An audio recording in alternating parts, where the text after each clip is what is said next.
ओडिशार सर्वबृहत महिला केन्द्रिक कल्याण योजना सुभद्रार प्राय 4,57,000 ऊर्ध्व हिताधिकारी मुख्यमंत्री श्री मोहन चरण माझी आज ओयूएटी स्थित कृषि शिक्षा सदन प्रदान कर अवसर में मुख्यमंत्री 315 कोटी टंकार ऊर्ध्व सहायता राशि डीबीटी माध्यम प्रदान करते।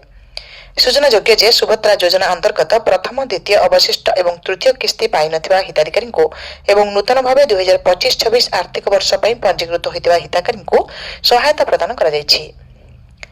एही अवसर में अभिभाषण रखी मुख्यमंत्री कहिथिले जे वार्षिक 11,000 कोटी टंकार व्यय बराद होइतिबा सुभद्रा हेउछि स्वाधीनता परवर्ती ओडिशार सर्वबृहत महिला केन्द्रिक योजना ଯେଉଁଥିରେ 21 ରୁ 60 ବର୍ଷ ବୟସର 1 କୋଟିରୁ ଊର୍ଦ୍ଧ୍ୱ ଯୋଗ୍ୟ ମହିଳାଙ୍କୁ 5 ବର୍ଷ ମଧ୍ୟରେ ବାର୍ଷିକ 10,000 ଟଙ୍କା ଲେଖାଏଁ ଦୁଇଟି କିସ୍ତିରେ ମୋଟ 50,000 ଟଙ୍କା ପ୍ରଦାନ କରାଯିବାର ବ୍ୟବସ୍ଥା ଅଛି। ସେଇଥିପାଇଁ ସୁଭଦ୍ରା ଓଡ଼ିଶାର ସମସ୍ତ ମା ଭଉଣୀଙ୍କ ପ୍ରତି ସରକାରଙ୍କ ପ୍ରତିବଦ୍ଧତାର ଜ୍ୱଳନ୍ତ ନିଦର୍ଶନ। ଆମ ସରକାର ଆସିବା ମାତ୍ରେ ପ୍ରଥମ ଦିନରେ ହିଁ ଏଥିପାଇଁ କ୍ୟାବିନେଟ୍ରେ ନିଷ୍ପତ୍ତି ହୋଇ ସେପ୍ଟେମ୍ବର 17, 2024 ତାରିଖରେ ପ୍ରଥମ କିସ୍ତି ଦିଆଯାଇଥିଲା। ସୁଭଦ୍ରା ଯୋଜନାର ଶୁଭାରମ୍ଭ ଭାରତର ମାନ୍ୟବର ପ୍ରଧାନମନ୍ତ୍ରୀ ଶ୍ରୀ ନରେନ୍ଦ୍ର ମୋଦିଙ୍କ ଭବ୍ୟ ଉପସ୍ଥିତିରେ ଭୁବନେଶ୍ୱରଠାରେ ଆରମ୍ଭ ହୋଇଥିଲା ଏବଂ ଅଦ୍ୟାବଧି 1 କୋଟିରୁ ଊର୍ଦ୍ଧ୍ୱ ହିତାଧିକାରୀଙ୍କୁ 3ଟି କିସ୍ତିରେ ମୋଟ 15,000 କୋଟିରୁ ଊର୍ଦ୍ଧ୍ୱ ଟଙ୍କାର ସହାୟତା ରାଶି ପ୍ରଦାନ କରି ସାରିଲୁଣି। ଏହି ଦୁଇଟି କିସ୍ତିକୁ ପ୍ରତିବର୍ଷ ରାକ୍ଷୀ ପୂର୍ଣ୍ଣିମା ଏବଂ ଅନ୍ତର୍ଜାତୀୟ ମହିଳା ଦିବସ ଅବସରରେ ପ୍ରଦାନ କରାଯିବାର ବ୍ୟବସ୍ଥା କରାଯାଇଛି। ଏହି ଯୋଜନା ମାଧ୍ୟମରେ ସରକାର ମହିଳାମାନଙ୍କ ଜୀବନର ଏକାଧିକ ଦିଗରେ ଉନ୍ନତ କରିବାର ଲକ୍ଷ୍ୟ ରଖିଛନ୍ତି, ଯାହା କ୍ରମଶଃ ସଫଳ ହେବାରେ ଲାଗିଛି ବୋଲି ମୁଖ୍ୟମନ୍ତ୍ରୀ କହିଥିଲେ। ମହିଳା ସଶକ୍ତିକରଣ ଓ ସେମାନଙ୍କ ଆର୍ଥିକ ସ୍ୱାବଲମ୍ବିତା ବିଷୟରେ କହିବାକୁ ଯାଇ ମୁଖ୍ୟମନ୍ତ୍ରୀ କହିଥିଲେ ଯେ ଆର୍ଥିକ ସ୍ୱାଧୀନତା ଆତ୍ମବିଶ୍ୱାସ ଆଣିଥାଏ। ଯେତେବେଳେ ଜଣେ ମହିଳାଙ୍କ ହାତରେ ଟଙ୍କା ନଥାଏ, ପରିବାର ଏବଂ ସମାଜରେ ତାଙ୍କର ସ୍ୱର ଅଧିକ ଶକ୍ତିଶାଳୀ ହୋଇଯାଏ। ସେ ନିଷ୍ପତ୍ତି ନେଇପାରନ୍ତି, ଭବିଷ୍ୟତ ପାଇଁ ଯୋଜନା କରିପାରନ୍ତି ଏବଂ ସାହସର ସହିତ ଚ୍ୟାଲେଞ୍ଜ ଗୁଡ଼ିକର ସମ୍ମୁଖୀନ ହୋଇପାରନ୍ତି।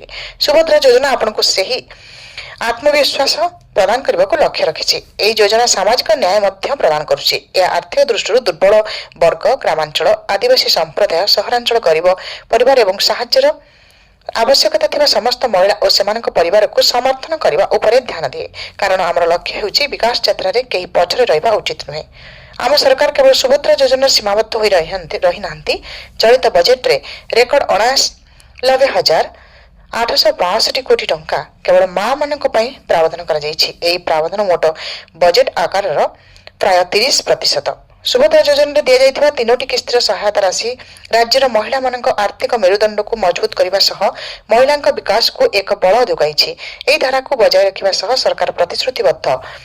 ସୁଭଦ୍ରା ମାଧ୍ୟମରେ ଆମେ କେବଳ ଆର୍ଥିକ ସ୍ୱାଧୀନତା ମାଧ୍ୟମରେ ମହିଳାମାନଙ୍କୁ ସଶକ୍ତ କରୁନାହୁଁ, ବରଂ ଶିକ୍ଷା, ଦକ୍ଷତା ଏବଂ ରୋଜଗାରର ସୁଯୋଗ ମଧ୍ୟରେ ଥିବା ବ୍ୟବଧାନକୁ ମଧ୍ୟ ଦୂର କରୁଛୁ ବୋଲି ସେ କହିଥିଲେ। ଏହି ଅବସରରେ ଉପମୁଖ୍ୟମନ୍ତ୍ରୀ ଶ୍ରୀମତୀ ପ୍ରଭାତୀ ପରିଡ଼ା କହିଥିଲେ ଯେ ସୁଭଦ୍ରା ଯୋଜନା ଶିଖାଇ ଦେଇଛି ଯେ ମହିଳାଟିଏ ନିଜ ବଳରେ ନିଜର ଉଦ୍ୟମିତା ଆରମ୍ଭ କରିପାରେ। ସମ୍ମାନ, ସ୍ୱାବଲମ୍ବୀ ଏବଂ ସ୍ୱାଭିମାନର ଲକ୍ଷ୍ୟ ନେଇ ଆମେ ସମୃଦ୍ଧ ଓଡ଼ିଶା ଏବଂ ବିକଶିତ ଓଡ଼ିଶା ଗଠନ ହୋଇପାରିବ।